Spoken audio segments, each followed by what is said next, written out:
જય હિન્દ, જય ભારત મિત્રો. આજનો આપણો વિડીયો છે એની અંદર આપણે વાત કરીશું કે સાણંદની અંદર હમણાં 15 જાન્યુઆરી સુધી EWS2 પ્રકારના 756 યુનિટ માટે ફોર્મ ભરાયા હતા. ઘણા બધા લોકો રાહ જોવે છે કે આ જે ડ્રો છે એ ક્યારે થશે. તો એના માટે ખુશીના સમાચાર છે, કારણ કે ડ્રો ટૂંક સમયમાં જાહેર થવાનો છે. તો ડ્રો વિશેની પૂરી વિગત હું તમને આ વિડીયોની અંદર આપવાની છું. તો વિડીયો જો સારો લાગે તો વિડીયોને લાઈક કરી દેજો અને વિડીયોને વધારેમાં વધારે લોકો સુધી શેર કરજો. હવે સાણંદ આવાસ યોજનાની અંદર ટોટલ 756 EWS2 પ્રકારના ફોર્મ ભરાણા હતા. ઘણા બધા લોકોએ આની અંદર ફોર્મ ભરેલા હતા અને આનો વિડીયો પણ મેં એ ટાઈમે અપલોડ કરેલો હતો. તો હવે આ જે EWS2 પ્રકારના સાણંદના જે આવાસ છે એનો જે ડ્રો છે એ અમદાવાદ અર્બન ડેવલપમેન્ટ ઓથોરિટીએ એક ન્યૂઝ આપ્યા છે આજે કે અમદાવાદ શહેરી વિકાસ સત્તામંડળના હસ્તકના વિવિધ વિકાસના કામો તથા સાણંદ ખાતે જે 756 આવાસ છે એમનું ડ્રોનું જે લાઈવ પ્રસારણ છે એ CMO ગુજરાત નામની યુટ્યુબ ચેનલ છે એના ઉપર 13/12/2024 એટલે કે આવતીકાલના રોજ બપોરે 12 વાગે જીવંત પ્રસારણ કરવામાં આવશે. સાણંદની અંદર જેમને ફોર્મ ભરેલા હતા એ આવતીકાલે 12 વાગે CMOની જે વેબસાઇટ છે એના ઉપરથી જોઈ શકશે કે કોને ડ્રોની અંદર મકાન લાગેલા છે. આ જે ઓફિશિયલ ન્યૂઝ છે. અને હવે ઘણા બધા લોકોને પ્રશ્ન હશે કે ડ્રોમાં મકાન લાગ્યા પછી શું કરવાનું. તો આની અંદર જે ડ્રોની અંદર મકાન લાગી જાય ત્યારબાદ હપ્તાની જે રકમ છે એ આવી રીતે છે. અરજી તમે કરી હશે ત્યારે તમે 7500 રૂપિયા ભરેલા હશે. ત્યારબાદ તમને ડ્રોની અંદર મકાન લાગે ત્યારબાદ પ્રથમ જે હપ્તો છે તમારે 2 માસની અંદર 55,500 ભરવાના છે. બીજો હપ્તો છે એ 3 માસની અંદર 57,000 ભરવાના છે. ત્રીજા હપ્તો 6 માસની અંદર 85,000. ચોથો હપ્તો 9 માસની અંદર 85,000. પાંચમો જે હપ્તો છે એ 12 માસની અંદર 85,000. છઠ્ઠા હપ્તાની અંદર એ 15 માસની અંદર તમારે 85,000 ભરવાના હોય છે. અને સાતમો હપ્તો છે એ 18 માસની અંદર 90,000. આમ તમારે કુલ જે રકમ છે એ 5,50,000 આની અંદર ભરવાના થાય છે. હવે આની અંદર તમે લોન પણ કરાવી શકો છો, પરંતુ જે લોન છે તમારે બેંકની જોડે કરાવવાની હોય છે. આના માટે અમદાવાદ અર્બન ડેવલપમેન્ટ ઓથોરિટી છે એ કંઈ મદદ કરતી નથી. હવે આની અમુક શરતો છે કે અરજદાર ડ્રોમાં સફળ થાય તેથી મકાન ફાળવણી અંગે એનો હક છે એ થતો નથી, પરંતુ ઓડા દ્વારા સૂચવ્યા મુજબ અધિકૃત નિયમા અનુસાર આધાર પુરાવા રજૂ કરવાના રહેશે. એટલે કે ડ્રોની અંદર કોઈને મકાન લાગે છે ત્યારબાદ તેમને તેમના આધાર પુરાવા છે એ ઓડાની અંદર રજૂ કરવાના રહેશે.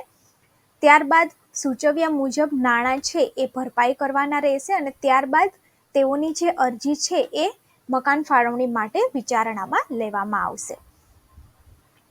અત્રેથી ફાળવેલા આવાસની લીઝ ડીડ કરી આપવામાં આવશે તથા વીજ જોડાણ જે છે એ લાભાર્થી શ્રીના નામે તબદીલ કરવા અંગેનો સમગ્ર પ્રક્રિયા અંગે ખર્ચ જે છે એ લાભાર્થીએ ચૂકવવાનો રહેશે.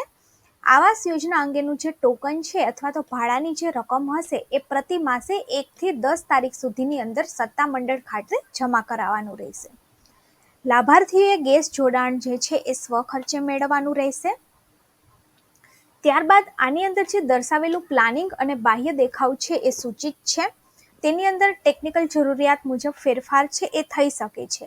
આવાસનું યુનિટ પ્લાન, સ્થળ, સ્થિતિ વગેરેમાં ફેરફાર થઈ શકે છે, જે બાબતે અરજદારે હકદાવો ગ્રાહ્ય રાખવામાં આવશે નહીં.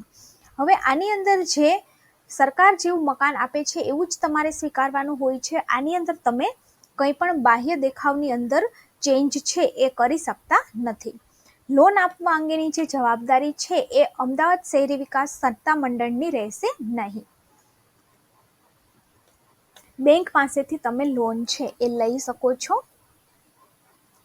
ત્યારબાદ કમ્પ્યુટરાઇઝ્ડ જે ડ્રો થશે ત્યારબાદ પ્રાયોરિટીની યાદી નક્કી થયાથી આવાસનો કબજો સોંપવામાં આવે તે દરમિયાન અરજદાર દ્વારા સ્વવિનંતીથી આવાસ ફાળવણાની રદ કરવા માટેની અરજી કરવામાં આવે તો જે 7500 રૂપિયા ભરેલા છે એ માંથી 1000 રૂપિયા કાપી અને બાકીની 6500 રૂપિયા છે એ લાભાર્થીને પરત કરવામાં આવશે. ત્યારબાદ જો અરજદારનું નામ વેઇટિંગ યાદીની અંદર સામેલ હશે તેવા કેસમાં વેઇટિંગ યાદીમાંથી નામ રદ કરવા માટે અરજી કર્યેથી ભરેલ ડિપોઝિટ છે એ સંપૂર્ણપણે પરત કરવામાં આવશે. આની અંદર ટોટલ 5,50,000 જેમને પણ મકાન લાગે એમને ભરવાના થાય છે અને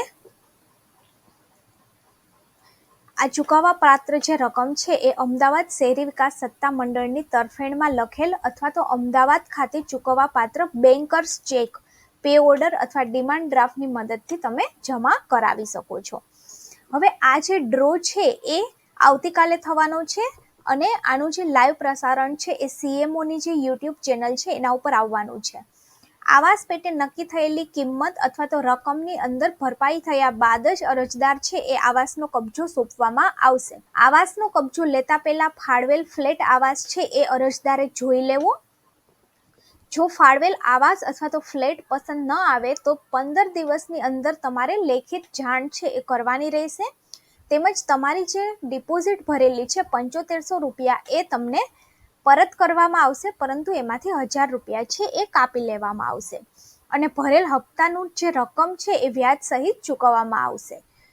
આ બધી મુદત બાદ આપની માંગણી છે એ ગ્રાહ્ય રાખવામાં આવશે નહીં.